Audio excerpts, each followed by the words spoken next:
Everybody wants to know, what's life like after you've quit your job? And my answer is free.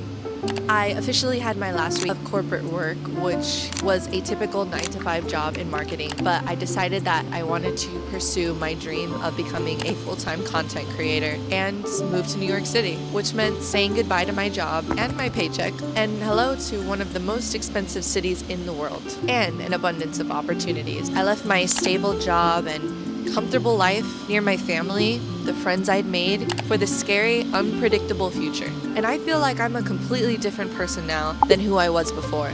My position has changed financially, and my perspective and outlook has transformed. So if you're watching this today, I hope that by sharing my story and how it has changed my life since making this insane decision, it can hopefully motivate you to follow your passions and pursue your dreams as well. Was it good? Was it bad? Was it worth it? I guess we'll have to find out together. So who was I before? Well, I'll tell you, sometimes moving to New York seemed like a fool's dream. Following your creative pursuits is usually a fool's dream. Before I moved here, all I heard was the people around me saying, but you have an amazing job. I thought you loved this city that you're in. Do you know how expensive it's gonna be? New York is dangerous and so gross. I've heard it all. Not to mention all the beautiful footage that I've seen of creators that have moved out to New York City being able to afford a luxurious lifestyle, live all alone in their 20s, which is wonderful and beautiful. But for me, being 28 years old, it begged the question, is it too late for me? Before this leap, I ran the typical immigrant family dream as a firstborn child specifically, which was to get good grades at school, graduate, find a good job. Check, check, check. I worked my way up the corporate ladder, negotiated pay raises, and ultimately found myself at a wonderful job in a place where I had the opportunity to move up the ranks and a place I likely would have stayed until retirement. Then why leave? It seemed like the craziest decision to ever make. But to put it short, my heart just was not in it. And I'm sure a lot of you can relate to what that feels like. Since I was 18 years old, I've been trying to pursue content creation. I just knew I was meant for something in the entertainment space. I just didn't know what. I always had side roles of Twitch streaming, YouTube, even podcasting, and TikTok. And work just felt like I was dragging my feet for a corporation that I genuinely did not care that much about. If you're a creative, and I believe we're all creatives, you know how hard it is to commit yourself to doing something that you're not passionate about, something that you don't truly believe in for others, not for yourself. I've realized at the ripe age of 28 years old that I don't want to put my dreams on hold anymore. What I'm passionate about and always have been has always been secondary. But you know what it's like when you're doing something you actually enjoy. You lose track of time, you feel so free, and it doesn't feel like work. And when you can find that sweet spot between something you care about as well as provide value to the world and can make a living financially, I think that's the sweet spot that we all strive for. It takes an absurd amount of courage to do something new, move to a new city, put yourself out there, but sometimes we feel like we need permission, which is the first thing I wanted to talk about, which is the permission to dream. The number one thing I've taken away from this move has been surprising myself with courage. Sometimes we feel as if we need permission to be courageous, like we can't make the decision ourselves sometimes, but you don't need a permission to dream. We all have side projects that we want to start, a dream that keeps coming back to our heads that we never pursue, and I think if it's there for a reason. I didn't enjoy my marketing role enough to want to progress any further in that responsibility, but what I did enjoy about marketing was the storytelling aspect of it, freedom to be creative within the realms of the business. So what I really learned is the value in getting started, specifically making the decision. The importance of just getting started cannot be understated. It's the first move that really made all the difference for me. In this podcast that I listen to, it's called Baddie B Mindset Podcast. She talks about taking messy, inspired action. I have found myself in the position of being so scared to make a decision for fear that it's the wrong one. I learned through this process, not only does it take courage to take the first step, but it takes courage to keep going. And if you're in the creative field, no matter what it is, when you first get started, whether it's TikTok or art or your own business, it's so scary when you start to put yourself out there, exposed to the world. You get a TikTok with a bad comment and it makes you never want to post again. You post one YouTube video that got 1 view and it's from your mom and it makes you want to put it on private and never post again. It takes courage not just to do it once, but to continue again and again. Going the creative route is so hard, especially when you feel like you're trying your hardest and nothing seems to be coming out of it. And I learned something that helped me with that, which is that if you're ever lost, to tap into your inner child. Can you remember when you were a little kid all alone, creating in your room, playing with your toys, coming up with stories? You found ways to entertain yourself and be creative and explore. I find that when we keep that sense of exploration alive, that's when your ideas are the most fruitful, and it's so hard as an adult to keep that alive because there's so much realism tugging us down.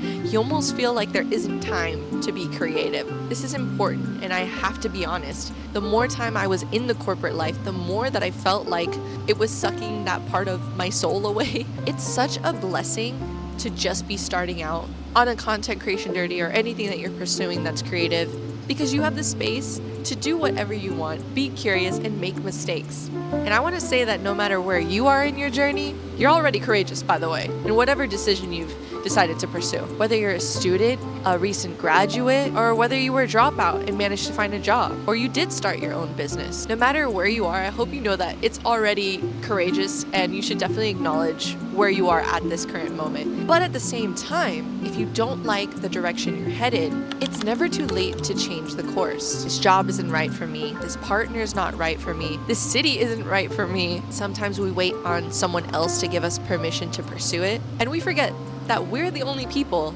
that we need to convince to do something.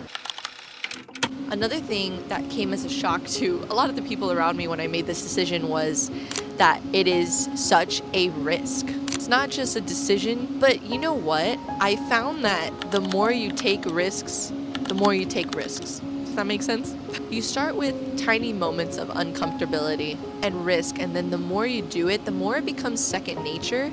And as it continues to play out in your favor, you start to trust yourself, and in turn, take bigger risks that work out in your favor, because luck favors the bold. If you've heard of the book The Alchemist, it's one of my favorite books, and I always reference that too whenever you're in a reading slump. Even if you're not a reader, I think The Alchemist is a great book. And there's a quote that I have from that book that I also have at the top of my Notion page that I read every single day, and that's, when you want something, all the universe conspires in helping you achieve it. And if you're not familiar with The Alchemist, it's essentially a story about every person on this earth has a key role to play in the history of the world. We just might not necessarily know how. But one thing it really focuses on is that you can't shut out the yearnings of your heart. You'll never be able to escape your heart, so it's better to listen to what it has to say. So yes, you might be able to quiet down your true inspirations, but they never really go away.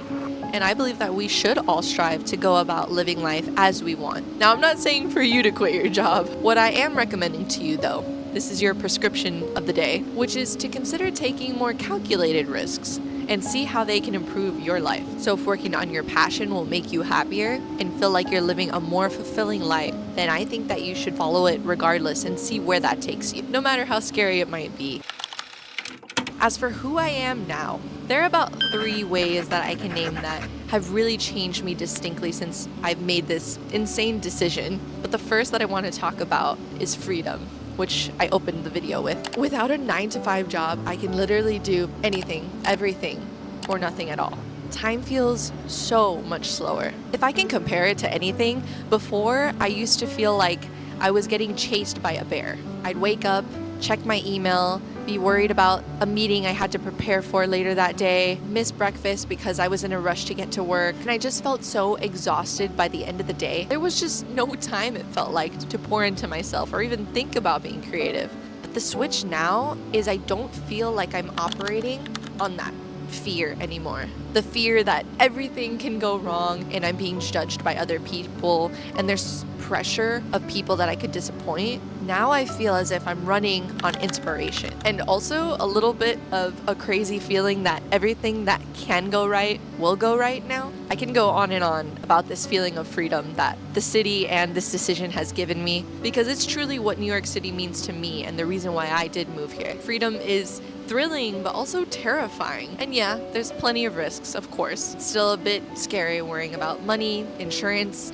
retirement, but that fear isn't greater than the confidence of being able to have autonomy over my own life. Without having a job, one thing to consider is feeling like you don't have a sense of purpose anymore. When you don't have a job, it's easy to feel aimless in life and lost. When you meet other people, you have to say that you're unemployed or looking for a job, which is a difficult position to be in, but it can also be very empowering depending on how you look at it. But I think that the difference between this decision and choosing content creation as an outlet is that does give a personal sense of fulfillment. And I'm not talking about view count. I'm talking about flexibility. Flexibility to really dive into a craft. Every day I'm learning and I'm studying and I'm reflecting in hopes that I can continue to reach people and connect on that human connection that art really brings us. The real purpose of art, I think.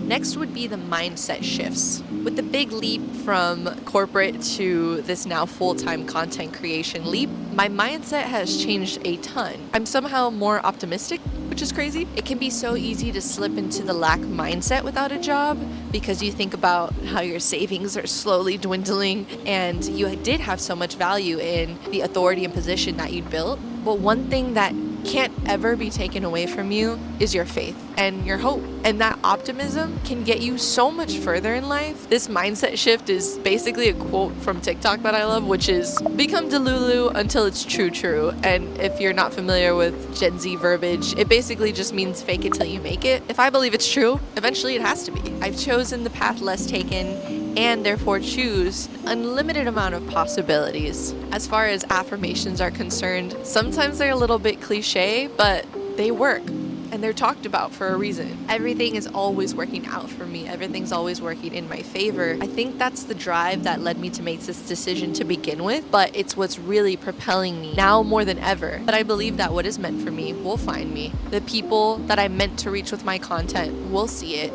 and will resonate with the right people. I'm very inspired. That's a mindset shift. Very optimistic. And sharing this little pocket of experience with you all is such a unique thing. It's such a unique time in my life that I hope that talking openly about this experience and also acknowledging some of the real stresses that come with a 9-to-5 job, the demand and stress takes of having a job is something that should be discussed too. And on that note of positivity, inspiration. The inspiration that's coming from this small little time period of my life that I have to account for when I think about the change and the shift in me. Before, I used to have a very specific time period where I was allowed to create, and that was if I woke up before work, which not gonna happen, or after work, which I was so exhausted to do, or on the weekend, which was my only time to relax. Like on the weekends, you really have to make the tough decision between putting time into your craft or just relaxing, turning off your brain and chilling for the weekend. What I'm so grateful for about this time is being able to strike when the creative idea hits. I can experiment